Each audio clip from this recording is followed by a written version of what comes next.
Hello, everyone. Thanks so much for joining me here today as we get to talk about one of my favorite subjects, comic books. My name is Jose. I love comic books. I love talking about them, and I love sharing them with you. Feel free to follow me on social media if you would like. Links are in the description below. I've also posted a link to the Marvel fan site that I have plot synopsis and character bios for this issue.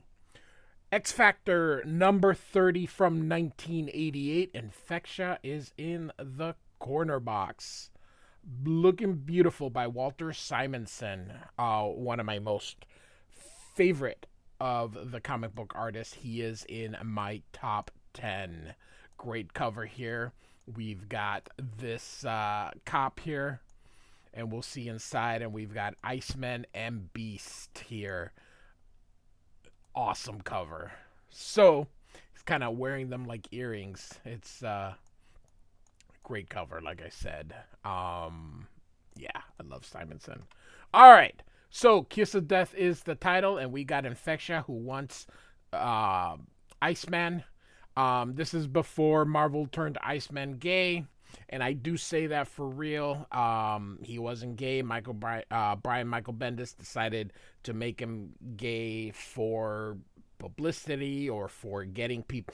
It's instead of making someone else instead of creating a gay character, he went against the thing. So she wants Iceman, and Iceman actually wants her too, but we will move on. That's why I was against it.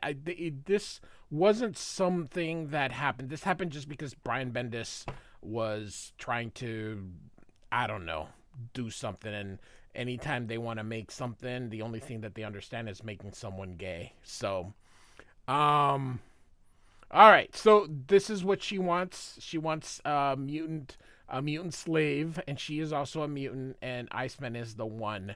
And so she wants the ship, and thinks Iceman will be able to get it for her. Same creative team as always: Louise Simonson, Walter Simonson, and Bob Wiacek. I would say Wiacek. It would probably be Wiacek, but I've always heard it as Wiacek, so that's how I pronounce it.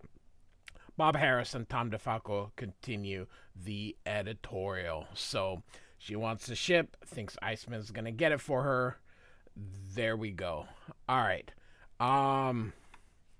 So speaking of the ship, the kids are doing a training station, kind of playing volleyball with Boom Boom's kind of volley boom, I guess is the name of the game here. And Iceman is in there helping them. He hits the thing. They're counting down, or Boom Boom's counting down, and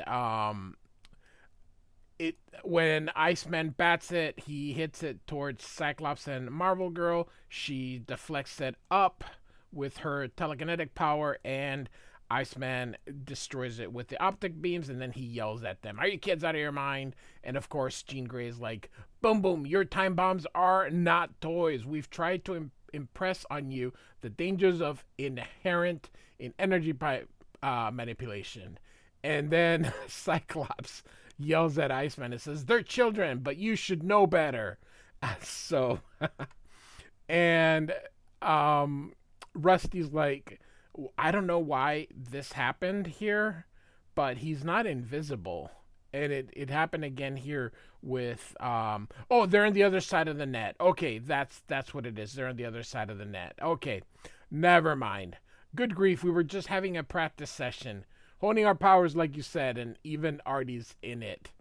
And Boom Boom's like, "I only made a little one," and so, and Richter says, "As soon as it got dangerous, I'd have shaken it apart or Rusty to burn it up." And Iceman says, "Chill out, Cyclops. I wouldn't have let it hurt anyone. What do you think I am, crazy?" And Cyclops says, "Sometimes I wonder if that's just what you are, mister." And he's like, so he reminds that they're here for X Factor to help control their abilities. And Marvel Girl says, "Maybe leaving them here without adult supervision isn't such a good idea." And of course, Iceman says he resents that. So the ship speaks that Cyclops and Marvel Girl are gonna go on a mission. He'll watch the kids and created this ship for them. And so here the kids are like, what? Cyclops is kind of going crazy because he wants to find his son. Very understandable. It is his fault though. Everything that's happened is Cyclops' fault. Here, they get another ship for Beast and Iceman. They're gonna go to do like an interviews with some reporters, and so off they go. And so the ship says he's gonna make him chili burgers, and Richter's like, "Oh man, sounds great! I can't wait to see Rambo nukes Commando in Nicaragua on a 20-foot screen." So it's amazing. 20-foot screen back in the day was ginormous. So, all right. And not to mention, those were tube TVs. They weren't flat screens like nowadays. So, all right. So here comes the Iceman and the Beast, because they're just going into Manhattan. The Cyclops and Marvel Girl are heading to Dallas, where the X-Men had died. So the reporters start all the 20 questions. Beast gets nervous because there's too many of them, and Trish isn't there. And so Infectia is just watching here. And so anyway, the radio says something about the Hard Rock Cafe, and that's gonna come up later here. So again, here are everybody's talking to Iceman because the Beast kind of isn't smart, because he got touched by pestilence, and the stronger he gets, the dumber he gets, and unfortunately, he's just becoming too dumb per se. And so this one starts to talk, and he gets nervous, and he leaves. And so he's like, man, they're asking too many questions. And then he talks about pestilence and touching him. So this cop walks through, thinks the X Factor should be in jail because they were partly responsible for tearing the city apart. She talks to him and says, is it because you don't like mutants? He's like, nope, they tore the city apart. Now, this part I'm going to read because it still works in 2026 as of this recording. And so he says, reporters don't care what they say, ma'am, as long as it sells advertising space. How true. This is in 1988, and it's still true in 2026. All right now, making heroes out of those villains is doing just that. So it is about the money. It is about advertising. Don't let anybody fool you otherwise. Left or right, it's about selling ad. And that is what we get. But here, Beast is watching all this. In case you sort of missed, Beast is right here. Infectia is going to take this guy here into the alley. Beast is still watching. She's going to give him a kiss and zap him. And you know that making a kiss turns him into these antibody things. And he tells him, go get Iceman. And of course, they're going into the Hard Rock, which is where that was. So, all right. We're in Dallas here. Jean Grey says she can't find her sister of the twins, doesn't even know what to start, but they do know where to start with Cyclops' son with Freedom Force. They were the last to see Havoc alive. They do not know the X-Men have returned. The X-Men are keeping a very low profile, so everyone believes the X-Men are dead. And Cyclops even mentions, man, I haven't even dealt with the loss of my brother either. So they're heading for Freedom Force, and here they are. And so, anyway, Mystique says they're up ahead. They'll be here soon, and Mystique says Freedom Force will be ready. All right, and so here we are. We are in Omaha, Nebraska, which is actually where I live. And we have a character we haven't seen before. Now, this character will become prevalent later on. I believe it is Orphan Maker, or no, Nanny. I think this is the Nanny. Orphan Maker will be the other one coming in the future. So, all right. So here she is doing something, but this is all we're gonna see. We just get this cameo, and she's like in this egg thing. I don't know. So, all right. Okay, and this guy dressed like Popeye, and here comes Infectia and the cop. He's like, "Do you have a reservation?" He's just shoots him out of the way. He says, "I've got a badge." And so Infectia comes in, and the cop comes after her, making a ruckus, and everybody bolts out, and she goes to Iceman. It's like, "Oh, that monster started chasing me. Please help me or save me."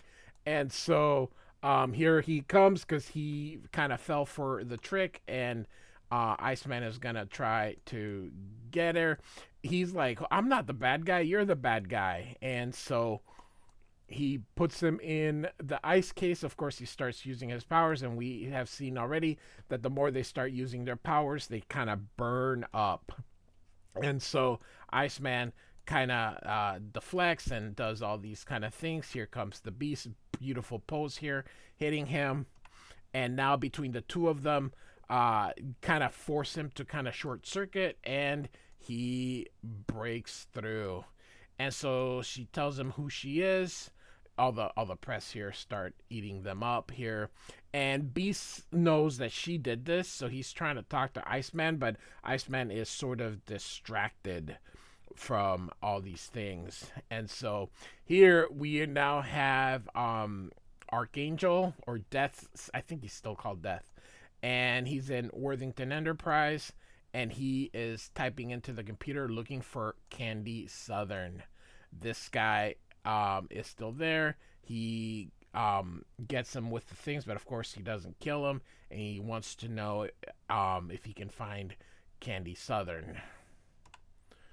Here we get Cyclops and Marvel Girl, and Destiny says that Marvel Girl is an anomaly. Somehow I can't see her clearly, but Cyclops is crystal clear.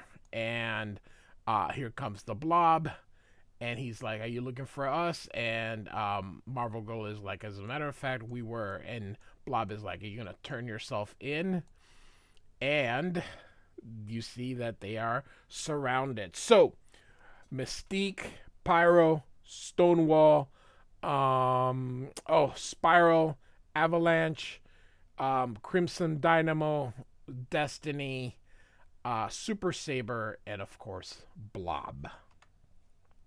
And Blob says, "Mutant Registration Act says you gotta register. You ain't done it yet. We know. We've been keeping real close track." And he smacks them both. "Maybe you just want to continue our political discussion from the last we met, which was in X Factor 9. I have a playlist. Feel free to check that out." I haven't mentioned the playlist. I have a playlist for the X-Men. I have a playlist for X Factor. I have a playlist for New Mutants. I have a playlist for Wolverine. I got playlists galore. I also have a X Universe playlist where I put everything in reading order. Crimson Dynamo holds a gun to Marvel Girl's head here. While Marvel Girl says, "Freedom Force, Uncle Sam holds your leash. I bet you couldn't wait to register." And so he tells Cyclops, "Keep very still, girly. The bears flicker and you're dead." And of course, I look at Cyclops here. "This was going to be a friendly little fact-finding mission. If you're wise, you'll keep it that way. Now tell me everything about the whereabouts of my missing son." And so you can see that this is very cool. His eye beams are about to disperse. But we're going to continue with our story here. So she tells him she's a mutant, and she has a lot of money because her dad left it to her. She touches things, kisses them, and you can see that mutates them. Now, flowers are cut. They're not alive once you cut them. So this shouldn't have worked, but they take a cab, and Beast is trying to get his attention, but she just keeps talking and kind of deflecting here. And she's like, I saw him you taking the alley, and then she's like, oh what? Oh you poor thing, you're confused, isn't he? Um, and so she wants X Factor to train him, pays the cab fare, and off they go. And you can see the plant thing is still there. So she wants to get into the ship, and she's about to. She shows up. The kids. Iceman goes through, and Boom Boom says, "Who's the bimbo?" And B says, "Ask Bobby. I'm too dumb to listen to anyway." And so they're like, "What the heck is going on?" And so she wants to get in with Iceman, and why is he still in his ice form? And she wants a tour, and so off they go, and she's showing him around, and here she is about to kiss him. And so next issue, see Infectia mutate. A mutant, learn the location of Scott's baby, meet the terrifying orphan maker, thrilled to the return of Cameron Hodge. Don't miss Kiss Off. So, X Factor number 30, Walt Simonson, Louise Simonson, and Bob Wiacek in the inks. Like and subscribe, and I do thank you so much for listening. Goodbye.